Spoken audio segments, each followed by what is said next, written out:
वीराने की भी किस्मत संवर सकती है, शर्त यह है कि सलीके से संवारा जाए। ये वो बच्चे हैं जो कल तक हमारी और आपकी गाड़ियों के आगे हाथ फैलाकर भीख मांगते थे, जिनको देखकर हम और आप शायद हिकारत की निगाहों से इनको दुत्कार भी देते होंगे, लेकिन आज ये बच्चे अपनी किस्मत संवार रहे हैं। और न सिर्फ किस्मत संवार रहे हैं बल्कि समाज और देश का नाम भी रोशन करने के लिए आगे बढ़ रहे हैं। 26 जनवरी के मौके पर लखनऊ की इस बार होने वाली परेड में ये वो बच्चे हैं जो कल तक भीख मांग रहे थे, लेकिन आज ये 26 जनवरी की परेड की शान हैं। भीख मांगने वाले बच्चों की तकदीर कैसे बदल रही है, ये आप इनकी देखने से ही आपको अंदाज़ा लगेगा कि जो बच्चों की चुस्ती और मुस्तैदी किसी सेना के जवान से कम नहीं है। इनको तराशा और संवारा जा रहा है, इनको सिखाया जा रहा है। क्या नाम है तुम्हारा? माही। माही, पहले क्या करती थी और अब क्या कर रही हो? सर पहले हम लोग भीख मांगा करते थे, जैसे कि sir medical park, Lohia park, Janeshwar, Lulu mall, sir हर एक जगह पे हम लोग बैलून बबल बेचने जाया करते थे। तो सर जिन लोगों से हम लोग मांगा करते थे वो लोग हम लोग को भगा देते थे, डांट देते थे, मार देते थे कि भागो यहाँ से, मांगने के अलावा तुम लोग के पास और कोई काम नहीं रहता है। सर हम लोग को बहुत ख़राब लग रहा था कि लोग हम लोग से ऐसा क्यों बिहेव कर रहे हैं। बस सर एक दिन हम लोग की बस्ती में मैम और सर लोग आए और ये कब से कर रही हो, फिर अब ये सीख लिया? सर हम लोग सर भीख बहुत सालों से मांग रहे थे और सर हम लोग उम्मीद संस्था से सर 1-2 महीने से जुड़े हुए हैं। और सर अब पढ़ाई कर रही हो कि नहीं? यस सर, सर अब बहुत अच्छा लग रहा है कि सर पढ़ रहे हैं। 26 जनवरी को ये परेड में शामिल होना टीवी पे देखते हो कि अब खुद हिस्सा हो? यस सर, सर टीवी पे देखा करते थे कि जब 26 जनवरी आती थी सर, तो सर हम 26 जनवरी वाले दिन भी सर बेचने ही जाया करते थे। यहाँ पे भी सर बेचने ही आते थे। बस जहाँ पे देख रहे थे कि बच्चे परेड कर, सर हम लोग ने सोचा कि क्या हम भी लोग कभी परेड कर पाएंगे। बस सर एक दिन मैम और सर लोग जब हम लोग की बस्ती में आए थे तो सर उन्होंने बोला कि बच्चों क्या तुम लोग पढ़ना चाहते हो? तो सर हम लोग ने बोला यस मैम, हम लोग पढ़ना चाहते हैं। बस सर कुछ दिन यस सर, बस सर कुछ दिन तो हम लोग अपने घर के बाहर ही बोई डाल के पढ़ रहे थे। बस सर एक दिन गवर्नर मैम हम लोग की बस्ती में आई, उन्होंने हम लोग को एक यस सर। ये एक दिन की कहानी नहीं है, ये सालों की मेहनत है। ये सालों से ये बच्चे कोशिश कर रहे हैं अपने आप को संवारने की। पैदाइश भले ही इनकी गरीब परिवारों में रही हो, परवरिश ने भले ही इनको भीख मांगना सिखाया हो, लेकिन तकदीर बदल दी है इन बच्चों ने। क्या नाम है तुम्हारा? सर इकबाल। इकबाल, वाह! क्या ये बजा लेते हो? जरा बजाओ तो।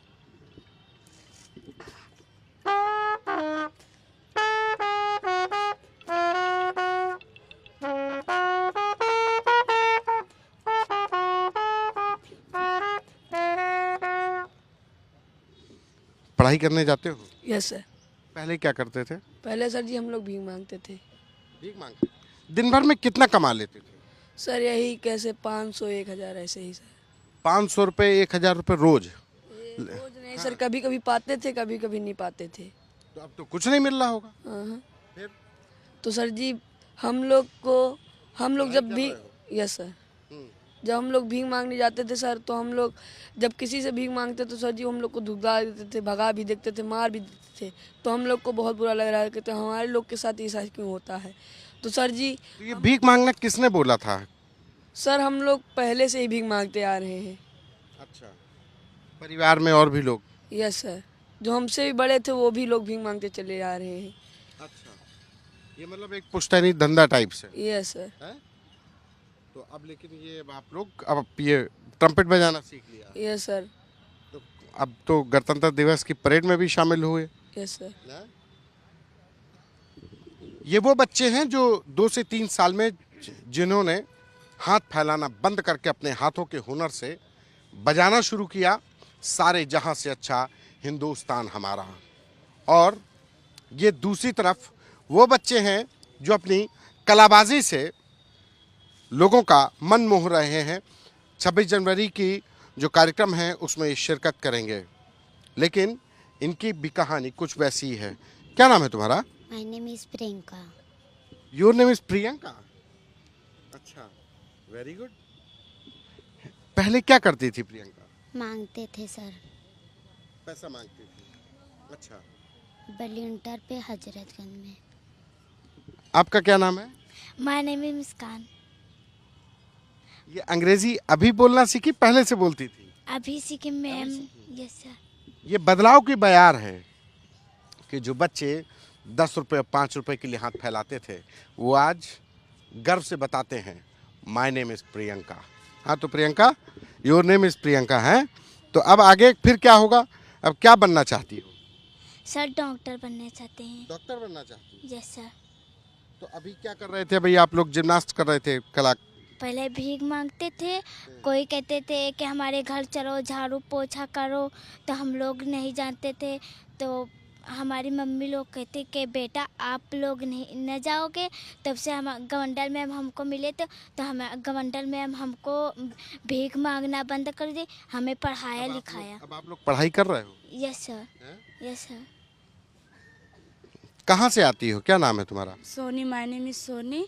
हम लोग नगराम से आते, भजाखेरा गांव है। और हम लोग पहले यहीं हजरतगंज है, सब इधर इधर मांगते थे पहले। भीख मांगते थे? Yes sir. और सामान कभी कभी बेचते थे। और सर अब तो कुछ पैसा तो मिलता नहीं होगा फिर? सर पहले पैसा हाथ में रहता था, यस अब सर। तो कुछ नहीं होता होगा। Yes sir.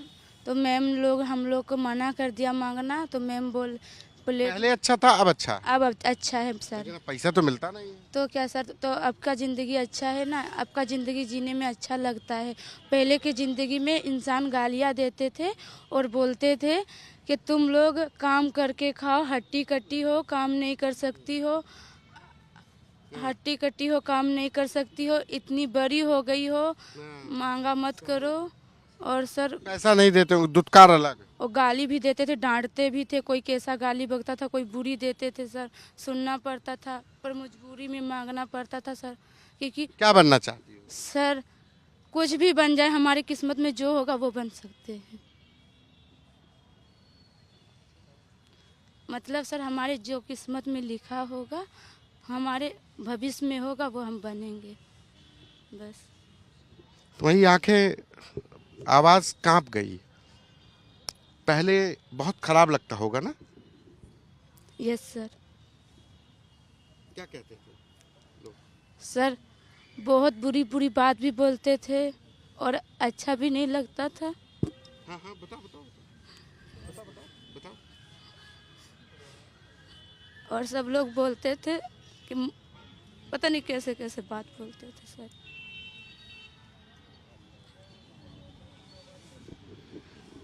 ये आंसू उस अतीत को याद करके हैं जो इन बच्चों ने जिए, लेकिन अब इनकी तकदीर संवर रही है। और तकदीर संवर रही है। आराधना हमारे साथ हैं। आप तो इनके लिए गॉड मदर की भूमिका में आ गई। आपका भी आंसू आ गए? हाँ, एक्चुअली बच्चे जब इमोशनल होते हैं तो लगता है ना एक माँ को, तो बस वही फीलिंग है कि शायद इस जन्म में कुछ ऐसा करके जाएं कि इनके साथ और भी बहुत सारे ऐसे बच्चे हैं जिनके लिए आवाज़ उठानी है, और बहुत सारे ऐसे बच्चे हैं जो रोड पे अभी भीख मांग रहे हैं, उनका कोई हाथ थामने वाला नहीं है। तो एक माँ की तरह ही रोल प्ले कर रही हूँ और कोशिश है कि इनको आगे लेकर बढ़ूँ बस। कैसे संसाधन अरेंज करते हैं यहाँ?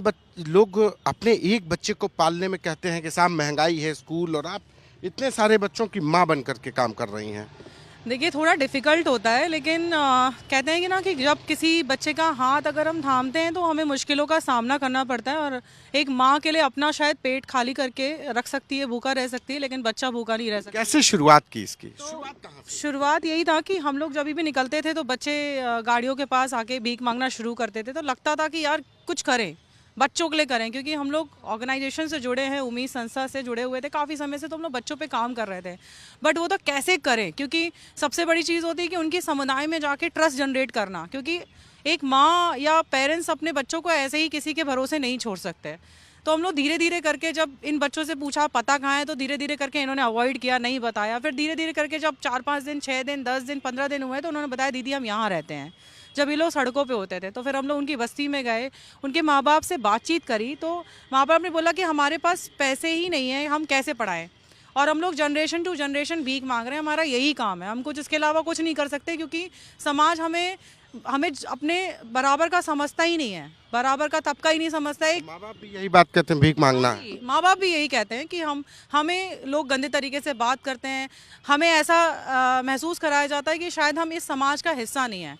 तो सबसे पहले हम लोगों ने इन्हें मुख्य धारा से जोड़ने का काम किया, इनकी ही बस्ती में जाकर इन्हें शिक्षा दी, जो भी संसाधन थे हम लोग के पास, क्योंकि हम लोग एक संस्था है, हम लोग के पास भी बहुत ज़्यादा संसाधन नहीं होते हैं। हम लोग भी लोगों के पास जाके गुजारिश करते हैं कि ये वो बच्चे हैं जिनको हमें आगे बढ़ाना है, तो लोग आगे आते हैं सपोर्ट। कुल कितने बच्चे हैं जो इस तरह जो भिक्षावृत्ति की पूरी मुख्य धारा में जुड़े हुए थे और अब वो अपनी ज़िंदगी संवार रहे, पढ़ लिख रहे हैं? 500 से भी ज़्यादा बच्चे हैं। और मैं अपने आप को आपको ये बताना चाहूँगी कि लखनऊ के बच्चे तो जुड़े ही हैं, साथ में अयोध्या, कुशीनगर के भी बच्चे हैं।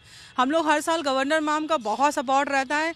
मैं कहूँगी कि गॉड मदर मैं नहीं, वो हैं, क्योंकि उन्होंने अपने दरवाजे खोल दिए गवर्नर हाउस के। शायद वही एक जगह थी जहाँ पर हमें भी मोटिवेशन मिला, हमें भी कॉन्फिडेंस आया कि कोई हो ना हो, साथ में मैम हमारे खड़ी हुई हैं।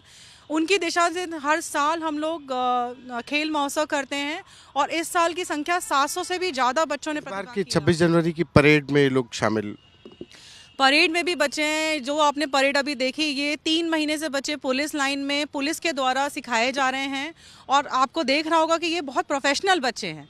ये कहीं से भी, ये जो कॉन्वेंट स्कूल्स के बच्चे हैं, जो जिनकी बहुत हैवी फीसेस होती हैं, बहुत महंगी फीसेस होती हैं, इंस्ट्रूमेंट की कमी नहीं होती है, ये सब मिला के हमने बहुत मेहनत से इंस्ट्रूमेंट्स इनके कलेक्ट करे, इनके यूनिफॉर्म्स कल आप देखेंगे, ये शायद, मैं ये तो नहीं कहूँगी कि बहुत अच्छे लग रहे होंगे, लेकिन ये किसी से कम भी नहीं लग रहे होंगे जब ये कल वहाँ पर चले। कल ये लोग, आज इसकी तकदीर एक तरीके से बदल रही है। कोशिश हमारी यही है, और ऐसे बहुत सारे बच्चे हैं, अभी हमें पहुंचना है उन तक। तो कोशिश ये है कि इन बच्चों के माध्यम से ही उन तक पहुंचे, ताकि ये लोग खड़े हों तो वो लोग भी देखें कि आज जब ये लोग यहाँ खड़े तो हम भी कल को यहाँ खड़े हो सकते हैं। क्यों, है ना बच्चों? तो बस यही कोशिश है उम्मीद संस्था की। Thank you. ये वो लोग हैं जो बच्चे, ये कहानी इकबाल, माही, पूनम, ऐसी तमाम बच्चों की है।